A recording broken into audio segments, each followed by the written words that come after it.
All right, welcome everybody. This is the first of many many panel discussions we'll be having here in the Discord lounge chat with Ideamarket. And this is kind of the community hub on Discord, but today we're going to be talking about the Wikipedia Market's launch coming up in December. So we'll be talking with some of the core team Ideamarket team members, including Mike, Elias, and James Ellis. We also got Matt here, Matt Byron from the community, and anyone's welcome to join, and we'll try to answer as many questions as we can after we do the introduction and we get started. You can also drop questions or links in the lounge chat above this. And if you're watching this on the live stream, you can hop in that Discord and join us at ideamarket.io/Discord. So 3 things we're going to kind of get into today is what is Ideamarket, what is Wikipedia, which hopefully most of you guys already know and you're familiar with, and how are these two going to complement each other with the upcoming launch of the Wikipedia Market.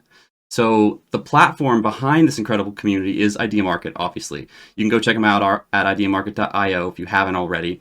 But Ideamarket is essentially circumventing the mainstream media to become the credibility layer of the internet. Currently, you can buy or list your Twitters, Substacks, or Showtime market on Ideamarket. And if you're an influencer, content creator, or you're building a community brand or business, it's a great opportunity because it gives everyone an opportunity to invest in the people who are generating solid ideas, trustworthy content, and putting out great stuff on their accounts.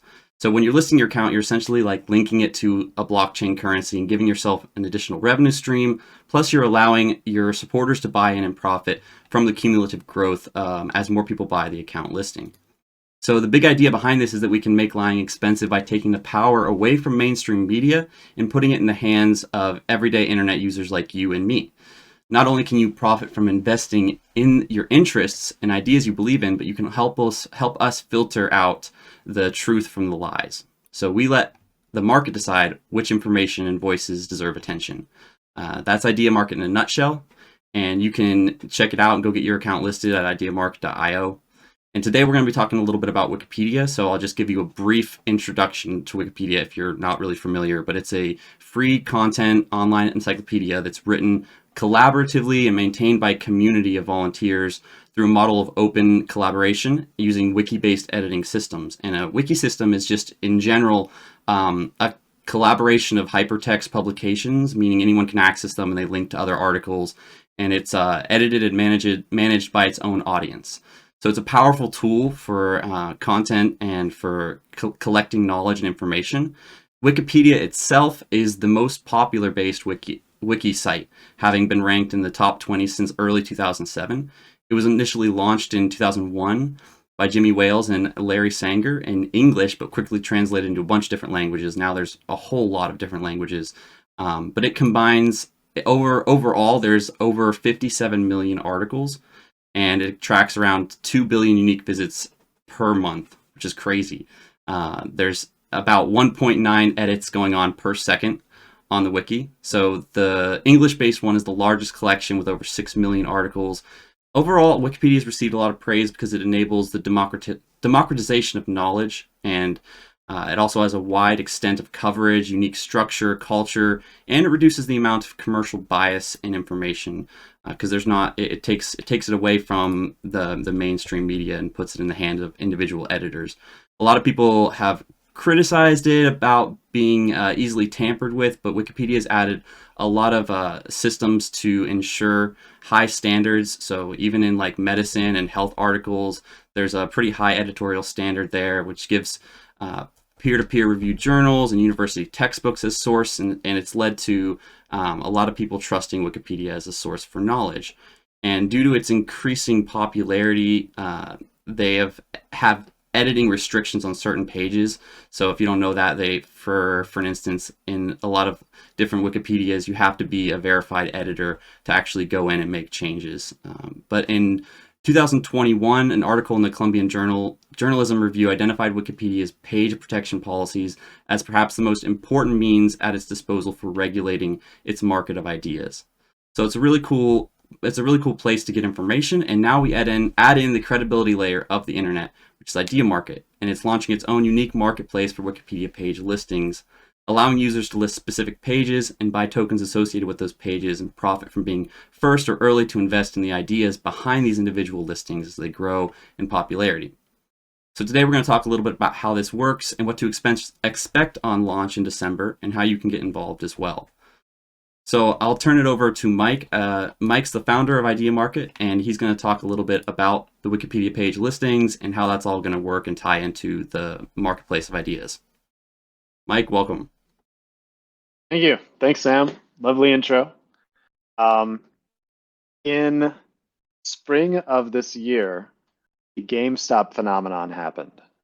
And many of you may be familiar, but if you're not, the Gamestop phenomenon was a bunch of retail investors banding together to pop a short at some large hedge funds had put irresponsibly on the GameStop stock. And a bunch of people just got together on Reddit in the Wall Street Bets subreddit and pooled their money to pump up the price of the GameStop stock in order to basically give the middle finger to Wall Street. They wanted to send a message that the institutional class could hear in a language that it could understand, which is money and financial markets. And this became not only like a financial play to pop the bubble of this irresponsible short and rain money down on oneself, but also it was an opportunity for the public to express a message using markets, using Wall Street. The problem is Wall Street isn't designed for message sending. So the only message that the public could send was something very vague and ill-defined, like F you Wall Street. You couldn't really go into much more detail than that. And that message was pretty clearly expressed, by the way. But the public here was discovering that it can use markets as a means of communicating with itself, as a means of sending a signal that the institutional world and legacy finance world can't ignore. And that's a very powerful moment for people in a sort of activist, freedom of speech, democratic, public influence sort of sense. But since Wall Street isn't designed to send messages, there's not a whole lot you can do with that now. Ideamarket, by contrast, is specifically designed to allow the public to use markets to communicate with itself, to send messages. We're creating assets that are not stocks, they're not ownership in companies, they're not assets, which tend to be used as proxies for sending messages. We're allowing people to use markets to curate information itself in various ways. The Twitter market is a way of curating curators, basically, curating people who decide what to share with their audiences, people who talk about various things. So by buying tokens for Twitter accounts, you can elevate people that you believe deserve more attention on Twitter because of the work that they're doing and the things that they're saying. The Wikipedia market allows people to buy into concepts abstractly without any distinct content about them. What we're doing with the Wikipedia market is basically borrowing Wikipedia's idea codification system, so that instead of having to decide, well, where does one concept begin and end, Wikipedia has sort of solved that problem in a certain way for its own purposes. And since it's already very well known, we're just borrowing their page titles in order to decide, what constitutes a concept. So if you think the world needs to be more aware of something like hyperinflation, you can buy the token for that. And if you think the world needs to be aware of some obscure French philosopher who has a Wikipedia page, you can buy the Wikipedia page for that. And this use case not only blows out the GameStop model and gives it more power to the public and more usefulness in that respect, it also tests one of Ideamarket's core hypotheses, which is that the world's best information is not actually secret. It's just uncool. It's just unacknowledged. There's an extraordinary amount of information that is incredibly impactful and important, surprising, and not acknowledged. A lot of it is even already on Wikipedia. Many people in various fringe cultures have pointed out all the CIA Operation Wikipedia pages that are on Wikipedia, MKUltra, Operation Mockingbird, all those things. These are overt operations that the United States intelligence community has undergone that would blow your mind in terms of the precedent of mendacity that they have set, and that aren't necessarily over, that may be continuing in various ways. So a lot of the conspiracy theories and weird things that people suspect are going on, there really may be historical precedent for and continued precedent for. And if the public wants to have any semblance of democracy, we need to be able to decide, hey, that is important, and to force that into the public discussion so that we can have a democracy that's informed. It's based on an informed electorate. It's actually informed, because these are things that really matter. And they're not secret, they're public. And the Wikipedia market allows us to use this combination of Wikipedia and Ideamarket to make sure that those incredibly important things have their proper place in the public conversation. Does that make sense? Mm-hmm. Yeah, I think that was a good summary overview. So how exactly will it work when somebody wants to list a Wikipedia page? Can you get into that a little bit? Sure. Yeah. So if there's a Wikipedia page that you think is important, contains important information, or just refers to an important phenomenon, and you would be surprised what has Wikipedia pages. For example, the meme Epstein didn't kill himself has its own Wikipedia page. Not the guy, Jeffrey Epstein, but the meme has its own Wikipedia page, because that's a phenomenon in its own right. So when there's something that has a Wikipedia page that you think deserves this kind of public attention and support, you can basically copy the URL and submit it through Ideamarket to create a listing. And that listing will be on the market as an asset that you can buy. And the market will curate these Wikipedia pages according to amount of money deposited behind them. So it's basically public knowledge and attention measured in capital risk, or curated by capital risk. Does that make sense? Mm-hmm. Yeah. Any questions from the audience, or anything you want to add to that, James? Yeah, the only thing I'd add is something you said at the start, which was interesting. Which was, you said about, you introduced Ideamarket, which is fair enough because Ideamarket's quite new and not everyone's going to know what it is. But it was interesting. You then said, "Oh, now I'll explain what Wikipedia is," which actually, it's quite surprising. Wikipedia is fairly young in terms of. I remember when, it must have been more when I was around 13, 14 was when Wikipedia, the teachers started saying, look, you can't just use Wikipedia every time. Right. And it obtained a universality pretty quickly. But now, the idea of, if you're on the internet, you know what Wikipedia is, right? Mm-hmm. If you type in a term or idea, like, you're eventually gonna get a Wikipedia article of some form, unless you're typing in something really obscure outside of those 53 million variables which we're on about. So the idea, we're dealing with something which is basically like the Coca-Cola of the internet, right? It's like, what this is, and if you don't, then I don't know where you are. Yeah, I mean, and as such, that's an important point there. That given that Wikipedia receives so much attention, it is a hotbed and a battleground of propaganda activity.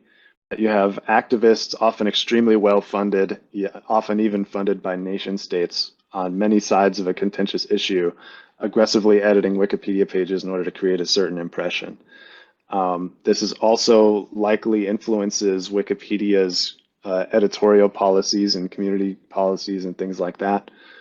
And to the extent that Wikipedia's own co-founder, Larry Sanger, now denounces Wikipedia as being incredibly American left politically, and being an outlet, a propaganda arm for the American left, which I think is a case that can be made, especially given that so many of the tech companies that refer traffic to Wikipedia are dominated by the same kinds of demographics.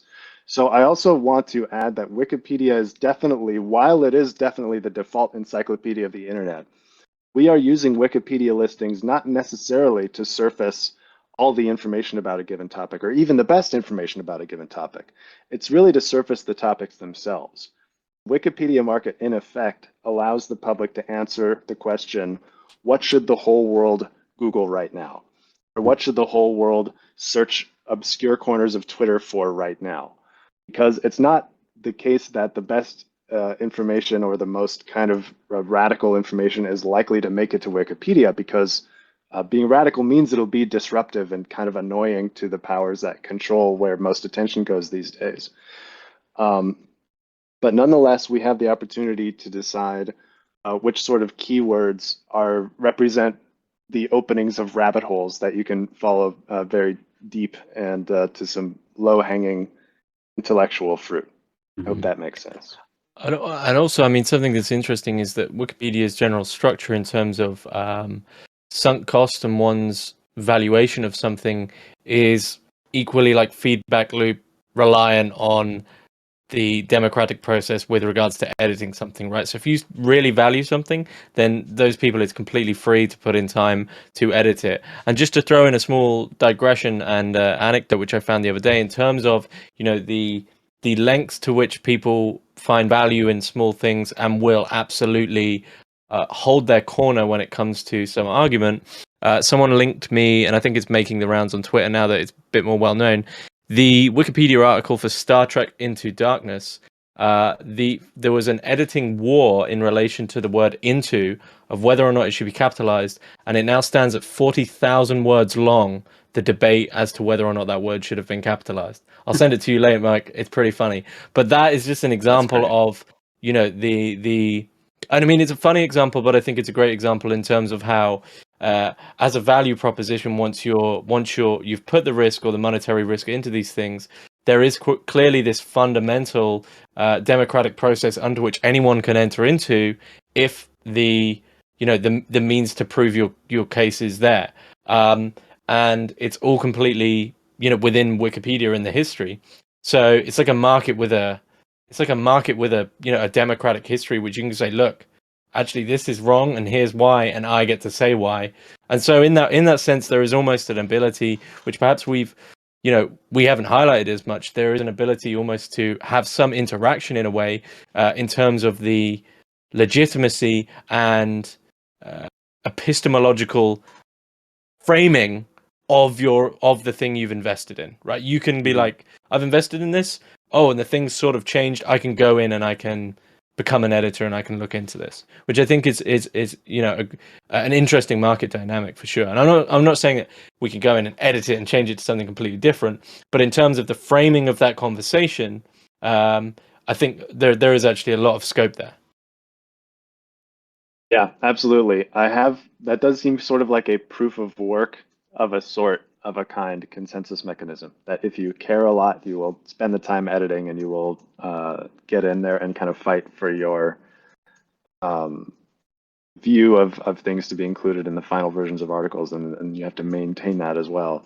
I have heard that Jimmy Wales is very market oriented and has sort of left Wikipedia or built Wikipedia in a way that he could leave it alone to self-regulate using market type dynamics. And it sounds like that's something that you're referring to. So I do hope that he will like what we're building here. And especially given that Wikipedia will be entitled to a share of trading fees, just as is every platform that we curate. And perhaps with enough activity, we can obviate Wikipedia's need to continue to ask the public for donations. Because if this grows to the size that it could very well replace that income stream altogether. So a lot of people, when they learn about Wikipedia for the first time, or when people hear about Wikipedia, they assume that it would be, if it's editable by anyone, it would be rendered useless by destructive input, by people messing with things and changing things, like offering free spray cans to anyone to graffiti a brick wall. But you'd think that it would end up with some ugly graffiti, with people simply tagging and putting whatever efforts they want in. But it seems to have come together in a way that we have really high quality content on Wikipedia, and that's a really interesting dynamic. I was wondering if you wanted to talk about that a little bit. I must admit to not being a Wikipedia historian scholar, but it's definitely worked out very well, and I think it was founded with the right kinds of goals and priorities in mind. And the degree to which it may be subject now of the battling, demigods of attention management notwithstanding, it's still a tremendous achievement in decentralization and in building a sort of philosophical infrastructure that I think most of the world thinks needs to exist. I have a great respect for the way, at least in theory, Wikipedia seems to respect that knowledge has an element, an irremovable element of subjectivity in it, and that it's not as easy as referring to an authority to give the final word on anything. Mm-hmm. And how do you think that the Wikipedia market will add to the democratization of knowledge? How Wikipedia has been going about it? Yeah.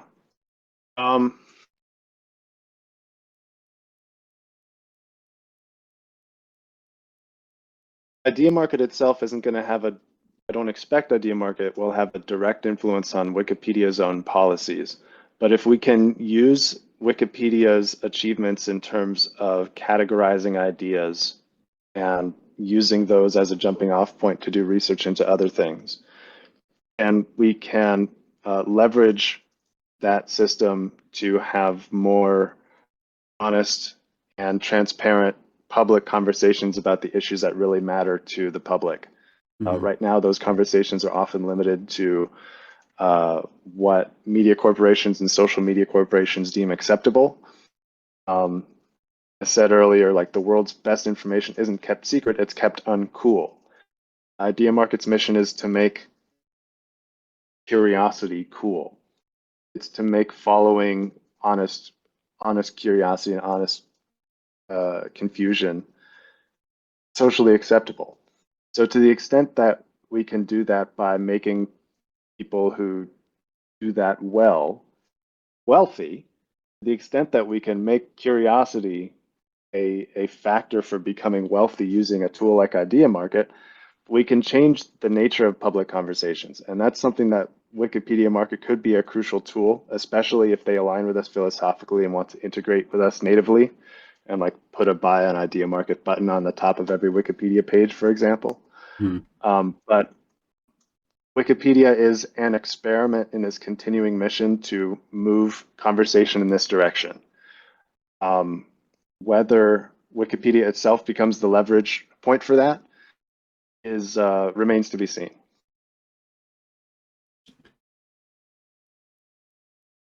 Looks like Tesla Beam said in chat, looks like Ideamarket could be the next search engine for publicly funded credible content? ? I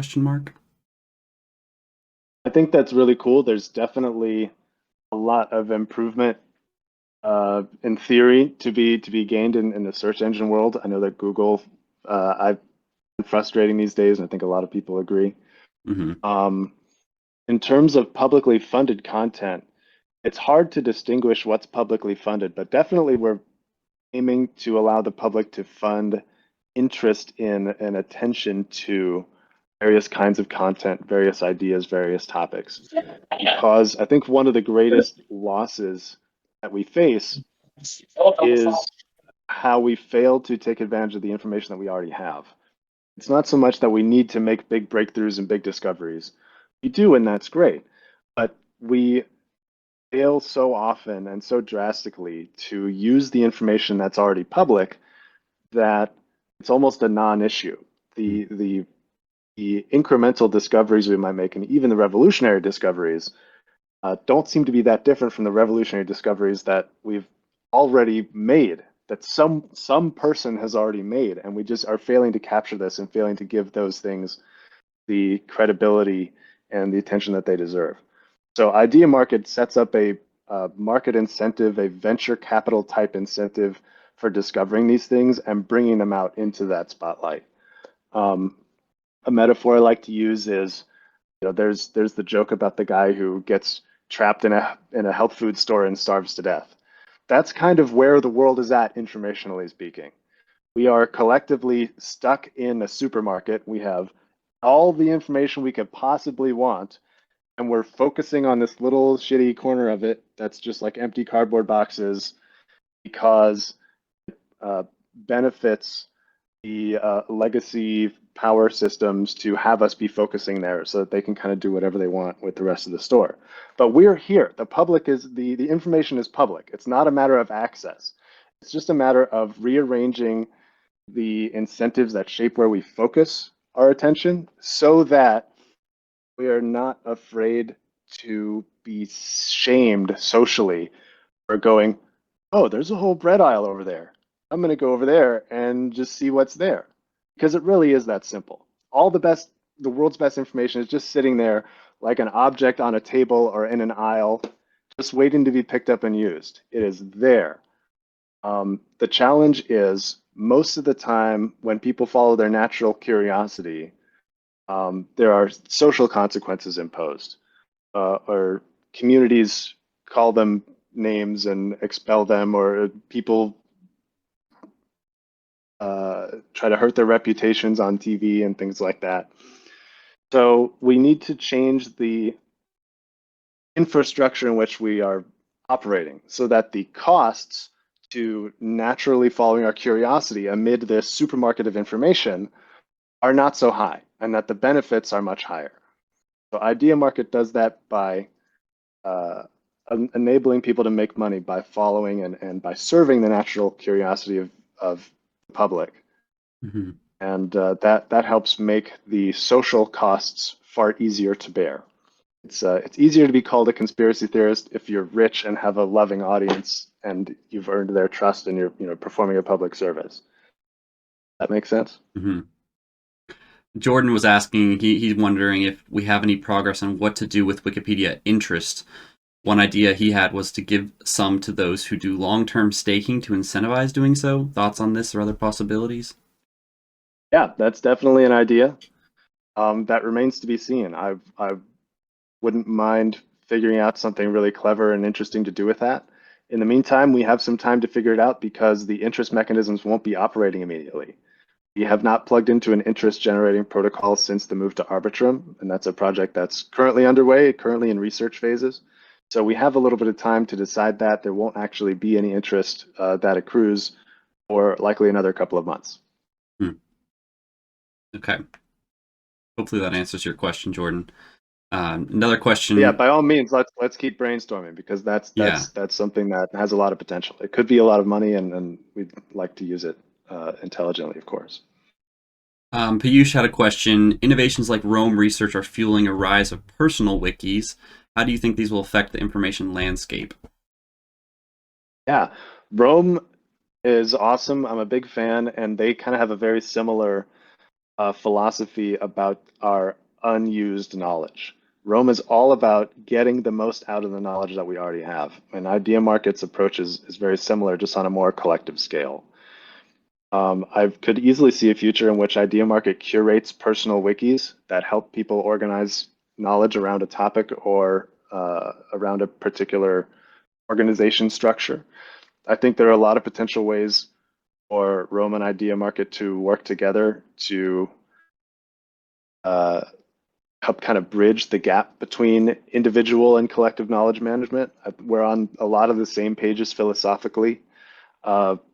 Details have yet to be worked out, but that's definitely a collaboration I see on the horizon and would love to figure out some ways to bridge our products, of course. Yeah, absolutely.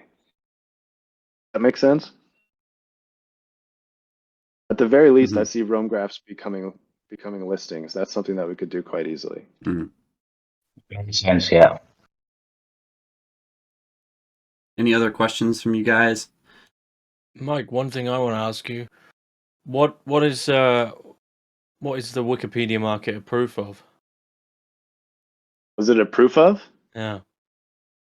Like, you mean in terms of a consensus mechanism, like proof of work? What is it? In people's interaction with the Wikipedia market that you're building, the Ideamarket's building. Mm-hmm. What do you think that proves in terms of what users want from, I guess, in large the internet, but also what they want in terms of a voice, I guess? Yeah, I think it's less about proving anything specific as much as it is about giving people a new pathway of least resistance. If there's a lot of intellectual energy built up around a topic and it's not finding an outlet because it's kind of not allowed to, Ideamarket is acting like a lightning rod to allow that all to express itself, to allow people who feel, hey, this topic really deserves a lot more attention, to give them an outlet for that so that it finds expression in a way that is transparent and fair. So it's not so much that the Wikipedia market will establish anything as definitely true or prove that X. It's a sort of weak proof that there's interest in a topic, but even that could be gamed as people buy into it. So it's really more of a component, like a kind of electrical component that allows something to happen, that allows a signal to pass through where otherwise it would have been stifled, than it is a manufacturing of any kind of concrete certainty or proof. Does that make sense? Mm-hmm. Yeah. I guess you could also say it's an instrument. It's not that the market itself is proof of anything, but it will allow us to study what the public finds interesting, and it will allow us to study information and what constitutes valuable, useful, salient information in a way that we never have before. Mm-hmm. I think, as a new scientific instrument to measure information directly without using other things as proxies, I think is a reasonable way to think of it.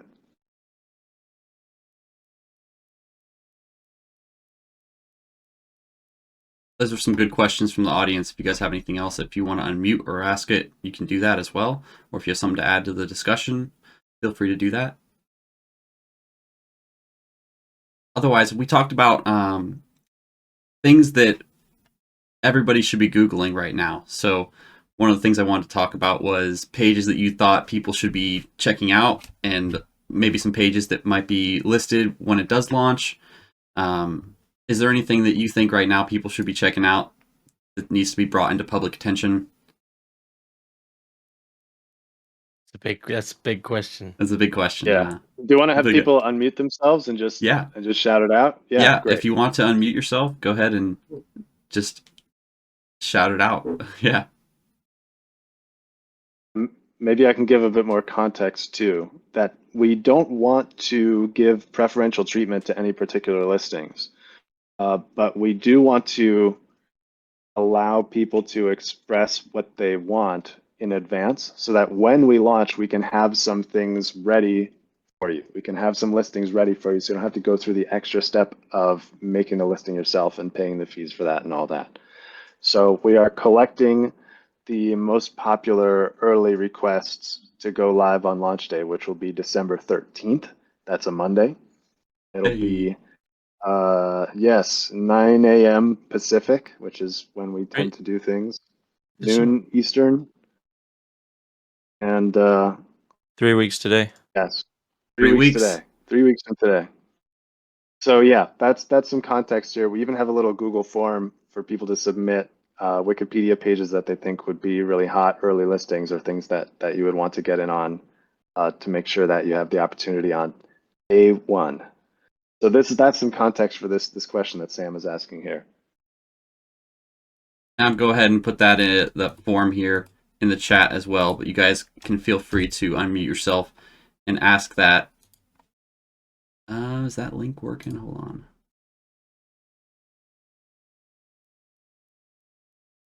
Now it should be working there. Take out this duplicate. There we go. Perfect. Okay, so there's the old launch date is in there, 11/11, but that has changed. It's now 12/13. So you can use that forum link in the lounge chat to submit pages that you want. Chris said he's not currently unable to unmute. Let's just check your roles here. You should be able to unmute and talk.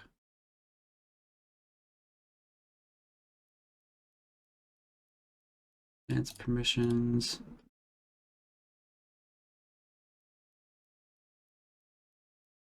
Well, while we figure that out, maybe we can start with some.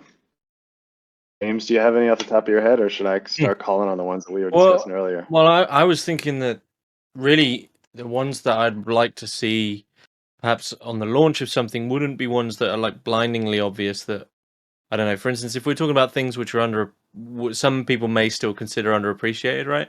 Some people might think Sam Harris, Jordan Peterson, Brett Weinstein. I'd say these guys are pretty big, right? They're pretty big. They've got their platform. I think and you also don't want to go super super small. Of course, many people will, and I think absolutely go for it. But the ones I think I'd want to see are like figures who are mid-range, but a lot of people will gain something from seeing them in a new light or highlighting some aspect of them. So, for instance, I mean, this is I guess like not a controversial one, but a strange one. But for instance, I was just thinking one that would be good is Ted Kaczynski, but actually, what would be better would be to highlight the manifesto page instead. So you're directed away from him, and you're saying, look, actually, the thing that people ignore is this thing. So it can actually highlight the everyone's drilled in on the horrible aspects, which were horrible, but then you highlight the thing and go, yeah, but there's still something there that's of real interest. So using Wikipedia to like sort of uproot presuppositions about certain things. I've gone in with a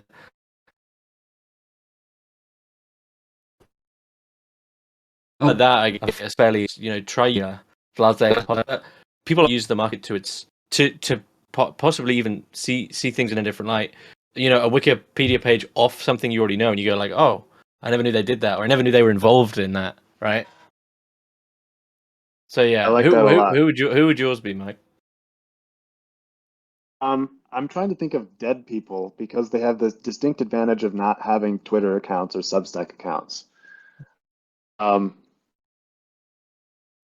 are a lot of obscure weirdo physicists that I like Viktor Schauberger, who kind of figured out a different cosmology of water and flows of things. It's kind of hard to explain, but he's kind of the Wilhelm Reich of physics in certain ways.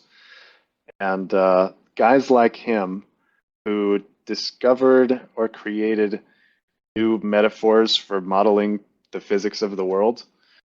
I think there's just a ton of leverage there because when you look at the same world through a different lens, a whole different set of priorities and patterns becomes illuminated, and these depths have not been plumbed. The advantages of looking through various lenses have not been plumbed. We've all been railroaded into a single model of physics that doesn't even make an incredible amount of sense. And I think there's a lot of leverage to capture from guys like that. And typically his work is only appreciated by little pockets of nerds who are into that kind of thing. I know Garrett, Ideamarket Chief of Staff Garrett, who's not here right now, has a similar kind of character that he wants to list, but I won't blow his cover. That's the kind of person that comes to mind for me. I especially like little niche of people and documents. I thought the manifesto was a great idea because it's not a person. I think those are really interesting because they will especially speak to those autodidactic nerds who are used to talking about these things in little private clusters and not really having the ability to force them into public awareness. And I think that will be an interesting and refreshing thing to see. I know that if I was looking at the new Reddit and saw Viktor Schauberger on there, I'd be like, wow, this is a different kind of a place, and the social media that we're used to. So I think there's a strong angle there to really speak to the unheard weirdos, the obscure geniuses who have cured cancer in their mom's basement, but no one knows because there's not really an infrastructure for that. Those are the kind of listings that really speak to me. One that was posted in chat was Charles Sanders Peirce. Yes, Peirce. Happens to be pronounced Peirce. I only know that because I took a class on. I don't remember what it was, but I majored in philosophy, so I've heard of Peirce. But yeah, who posted Peirce? And let's talk about it. Lauren did. Nice, Lauren.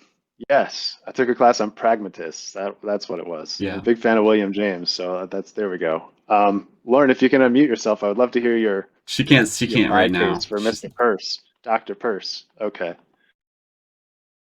All right. Well, I look forward to seeing that one in the text chat at some point. I posted links to these as well. Let's see. What else we got in here? God, I love having pragmatist graphic designers. That is a surprise I did not know was in store. That's great. Pragmatism, so underrated. Oh man, with a capital P though. It's not your father's. Well, it's not very pragmatic. So it's more of it's a whole different kind of animal. It's epistemology without ontology. I remember one I would list actually. Li Ching-Yuen. Have you heard of him? Sounds familiar, but So yeah, he couldn't tell me. was born in 1677 and he died in 1933. So he was Love he it. was 260 something when he Whoa. died. Yeah, man. 14 marriages. And his longevity was down to medicinal herbs. So Oh, wow. and like I like the fact Wikipedia isn't even like they're pretty just fine. They're like, you know, they just say like this is what we got. Normally with these kind of things they have that little thing where they're like claimed to. It's like, well, no, this guy. No, they send out an army of guys to go out and put allegedly before everything interesting. Yeah, that's when you know. That's when you know you're talking about the real deal. But Yeah, this is. I mean, this for those who. Then you're onto a Wikipedia article called "Longevity Claims," and ultimately anyone who's into life extension could back longevity claims, and there you have a resource of, all right, if these guys, you know, you could then go through them and find people who lived super long. Yep. And I think that's a perfect demonstration. Mm-hmm. Chris's question, I think Chris was trying to get at asking, basically he had a long question and he can't unmute right now, but he was asking what difference is Ideamarket going to make in everyday life right now? And you can answer this, Michael, but I think just what you said, like even having those accounts listed and those pages listed, like that guy and longevity and or pragmatism, having those things listed and being able to see them there, that automatically is bringing it into the light, bringing it into focus for people to learn and to find information that otherwise would kind of get buried. Like it's laying there on the table, but it might be buried and you may never see that. Yeah, I think the big short-term ambition is to make curiosity cool again, to make it okay to talk about stuff that goes against the sort of modern scientific materialist paradigm and the MSNBC Fox spectrum of discussion. Because humanity already knows that humans can live to be 200, what was it, 33 or something like that? 260. That's excuse Crazy. me for, pardon my French, but it's kind of fucking important. It's kind of a big deal, isn't it? Wow, that actually matters a little bit. That shakes things up. That changes what we mean by healthcare. That changes what we mean by life insurance. That changes what we mean by nutrition. And these are no small potatoes here. The size of the wrenches that we can throw into the modern machinery of bullshit is really quite infinite in cases like this. And that's where I think the value comes from. At even if you're a very capitalist cynic and are just thinking about information value in terms of dollars, the amount of economic value that could be unlocked from the information that is public but ignored, think about that. Think about that. Mm-hmm. I think that's a good answer to the question. What difference can Idea make in everyday life right now? I think that hit the nail on the head. Any other questions from you guys? Any other questions from you guys, or any other important accounts you want to talk about, or pages? I mean.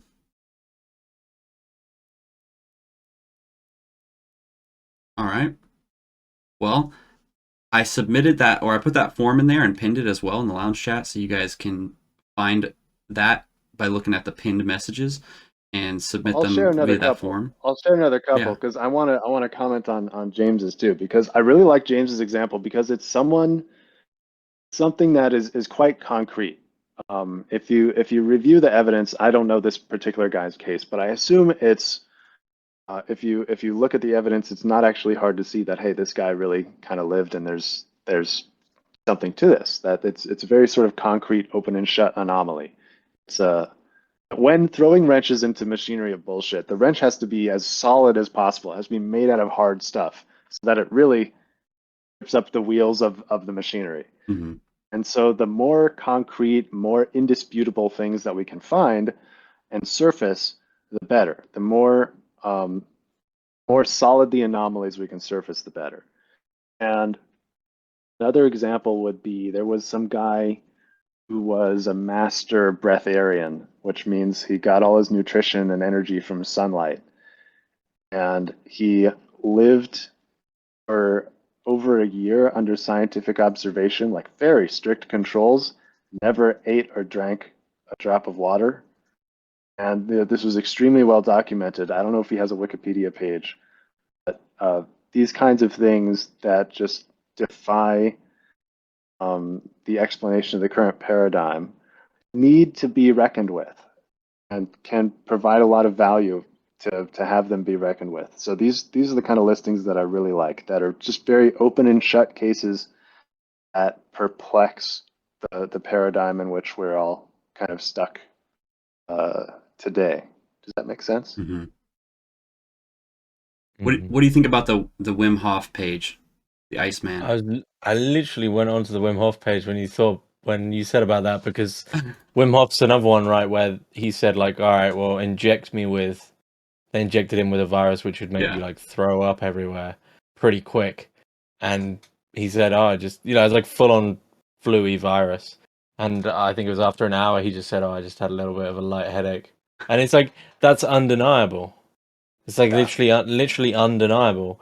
And of course, if people started going, well, it's just you. So then I think he found 20 people to do exactly the same thing, and the same thing happened again.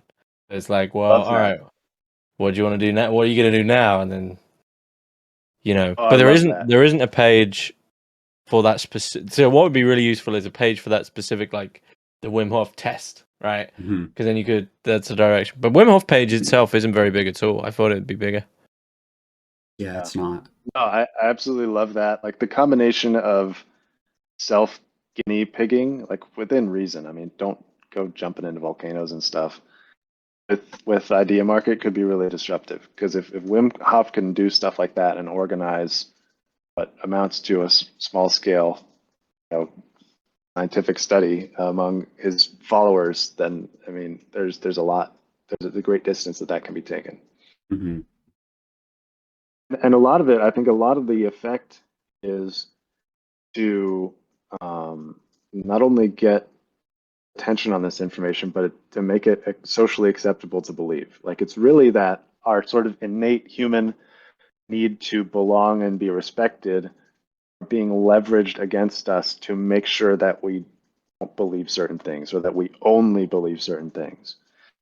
And if we can shake loose of that paradigm and just make it okay to believe, humans can totally live 230 years. Humans can totally just live off the sunlight.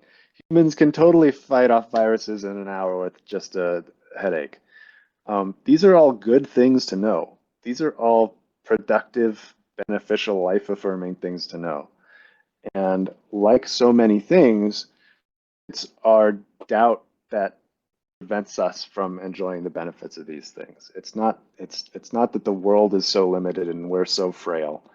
It's that the psychoeconomics of social pressure make it seem costlier to not live 200 years. It makes it seem costlier to live 200 years than it is to defy the people who say you can't live 200 years. You have to change the psychoeconomics, not ergonomics, yes, ergonomics, but psychoeconomics. To change the psychoeconomics so that it's costlier to forgo the knowledge that we have than it is to pretend we don't have it. Mm-hmm. Opportunity cost there. Another Wikipedia site was Royal Reich. He's best known for his claimed beam ray invention in the 1930s, which he thought could treat diseases by devitalizing disease organisms through vibrations. Sounds very promising. Yeah. I believe it. Yep. Never heard of it before, but it seems I'm in. He also had another. It's got, Okay. it rhymes with a lot of things that probably work. He also asked, does Ideamarket have plans to enter the metaverse where users can search content in interactive ways? Ideamarket is designed to be sort of a DeFi Lego that plugs into any kind of content or social network. We do plan to launch a market for NFTs in the future where just all NFTs will be ranked in the same way that Twitter accounts are now. So to the extent that the metaverse and NFTs overlap, or to the extent that NFTs are this sort of fundamental building block of the metaverse, the answer is yes. Though the core team isn't directly planning to get involved in the metaverse, it's just kind of too far outside of the scope. But we, what we have built is designed to be extensible to all manner of social network and content types, so that what ends up being relevant in the metaverse can be plugged right into Ideamarket as well. Mm-hmm. And as the community grows and as the development ecosystem grows and gains its own sort of autonomy, more projects can be devoted directly to that. But for the time being, it's outside of the scope of the core team's priorities at this particular moment. I hope that makes sense. Mm-hmm. One person asked me before, this isn't a question in chat, but someone asked me, is buying a Twitter account or a Wikipedia page like buying an NFT, or more like buying coins? It's more like buying coins. In fact, it is literally buying coins. Mm-hmm. The tokens that are associated with every Ideamarket listing are minted by a bonding curve, which is like a digital vending machine that spits out tokens when you buy them and absorbs tokens when you sell them and spits money back. So the bonding curve is just a software algorithm that keeps the price and supply of tokens the same along a predetermined curve, so that while the supply goes up, the price can go up too. It's a different way of doing price discovery than typically just having everything in circulation, and having it be a constant sort of auction between buyers and sellers. The challenge with that is you need to have liquidity. You need to have a certain amount of buyers and sellers to get a market like that going. Ideamarket is designed to discover underappreciated and very obscure things. So you can't expect to have a big audience for those things when they first begin. So instead of requiring this perpetual auction between buyers and sellers like you have in a typical stock market, we're using a bonding curve, this sort of digital vending machine, to allow people to buy and sell tokens directly from the protocol, so that you don't need a counterparty in order to start trading on something obscure. Mm-hmm. That makes sense? Mm-hmm. That was a really good explanation. But it is tokens. Great. That was a much better explanation than I gave, but similar. Yeah, that was perfect. Any more questions? Tesla said he hopes it's going to be like being inside a landscape of information at some point, like small cubes you can enter that lead you to links. True, it's a couple of years away. I think that would be awesome. I think that would be awesome if we have any 3D graphics designers who want to just take that and run with it. By all means, we have a subgraph. We want to make this data all public, and a large part of the fun is mining all the data for fun ways to visualize and interact with it, all the data that these markets create. You've seen all the fun that people have with TradingView. I think this will be a whole dimension more interesting. Yeah, for sure. And the team that's been working on the back end and the development, they've been working nonstop, super hard to make it as user-friendly and feasible and smooth and beautiful looking as possible. They've been putting in a lot of great work. So go check out Ideamarket at ideamarket.io, and you can see what they've been doing over there. But there's a lot of stuff in development as well. And obviously the Wikipedia Market 1213. Get hyped about that and submit links if you want to see them on there when it goes live. We'll be having another panel discussion next Monday as well. Just it'll probably be more of discussion of links and different information, but you guys are welcome to join that as well. And the long short show's on Friday. We're gonna wrap it up here. It is almost 4 o'clock, or it's almost top of the hour, so we'll take any last questions you guys have. You can unmute and ask them now if you want.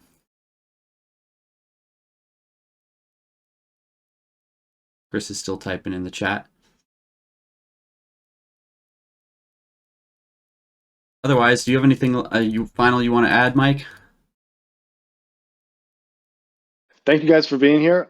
I'm interested in the question, given that our intention is to become this lightning rod for frustrated intellectual energy in the same way that Gamestop was.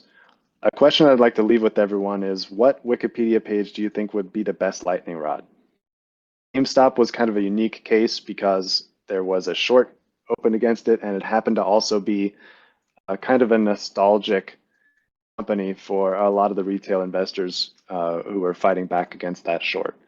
So what Wikipedia pages would serve as really conductive memes to kick off this lightning rod phenomenon? We've discussed, for example, hyperinflation. We've discussed the page for the meme, Epstein didn't kill himself. I'm interested in getting a lot more suggestions there and kind of getting everyone's opinion on what single page, if we had to choose one to blow it up like GameStop, would do the most to get this phenomenon underway. And there's in the knowledge shill category, there's a page for Wikipedias, so you can share them in there. If you think of one over the next couple days, post it in there. And yeah, it's pretty exciting. We will get into this more in discussion in the channels as well. We've made a few different channels to the Discord where you can share about what you're working on and what you're interested in as well. So check out the different ones. We got a wild theories as well as a brag zone, but we really want you to introduce yourself because we want to know more about you guys. So if you haven't yet, head over to the Introduce Yourself channel. Tell us a little bit about yourself, your projects, what you're working on, what you're interested in, and share some links in there as well. Vivaldi asked one last question. Have you guys ever thought of adding your own wiki? Interesting question. We're currently using Roam for knowledge management and interested in ideas on how we can do that in a smart way publicly. Because yeah, we do want to make all of our information public, especially all of our written work. I think the closest thing we have to a wiki is our docs, docs.ideamarket.io. That kind of acts as a white paper because it serves up a lot of the essential background information and details about the platform itself and the philosophy behind it. It's a great set of introductory materials for a lot of the issues that people might find confusing and a lot of the things that separate our project from the others that exist in the world today. Awesome. I'll post in here the docs link for the user tutorial. If you're interested in listing your account, you can check out this tutorial as well. And that's part of the docs, so you can look through that if you were interested. All right, guys, I think that's all for today. If you have any more questions, drop them in the lounge chat, and we'll get to them in the text. But then we're going to wrap up the live stream today. So thanks, Mike. Thanks, James, and everybody else for joining us.